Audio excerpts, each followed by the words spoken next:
பிடிக்கருணை மசியல், இதுக்கு வந்து இங்கிலீஷில் ஸ்லெண்டர் யாம் அப்படின்னு சொல்கிறாங்க.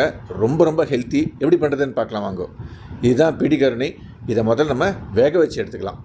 குக்கரில் விசில் வெட்டி எடுத்தால் சீக்கிரம் வெந்துடும். இதே இப்போது தோலை உரித்து எடுத்துக்கலாம். தோலை உரிச்சாச்சு. இதை சும்மா ஒரு ஃபோர்க் வச்சு மசிக்கலாம், கையாலேயும் மசிக்கலாம். கொஞ்சம் சூடாக இருக்குன்றதுனால நான் வந்து அந்த ஃபோர்க் வச்சு மசிக்கிறேன், இல்லைன்னா கையால் கூட மசிச்சுக்கலாம். அதை முதல்ல நல்லா மசித்து எடுத்துன்ட்டு ஒரு எண்ணத்தில் எடுத்துக்கலாம். இப்போ வந்து ஒரு கடாயில் கொஞ்சம் செக்கு நல்லெண்ணெய் விட்டுருக்கேன், அதில் கடுகு, இது கூட வந்து கொஞ்சம் உளுத்தம்பருப்பு போட்டுக்கணும். உளுத்தம்பருப்பு போட்டுன்ட்டு அது கொஞ்சம் லேசாக செவக்காதோன்னே நறுக்கின இஞ்சி, பச்சை மிளகா, இது ரெண்டுத்தையும் போட்டு கொஞ்சம் லைட்டாக சாட்டை பண்ணிட்டு கொஞ்சம் மஞ்சள் பொடி, கருவேப்பிலை நல்ல தாராளமாக போட்டுக்கலாம்.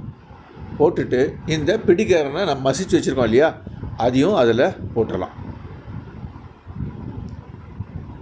அதில் போட்டுட்டு கொஞ்சம் கலந்துட்டு தண்ணி விட்டுக்கலாம். இது வந்து நல்லா கொஞ்சம் ஒரு செமி சாலிடாக இருக்கும், அதுக்காக தான் அந்த தண்ணி விட்டு நல்லா கலந்து விட்டுலாம். பாருங்கள், சூப்பராக வந்துடுது பாருங்கள்.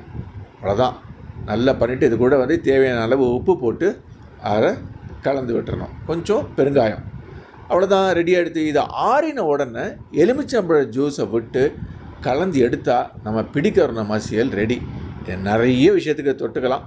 ரொம்ப நல்லாயிருக்கும். மிக்க நன்றி, வணக்கம்.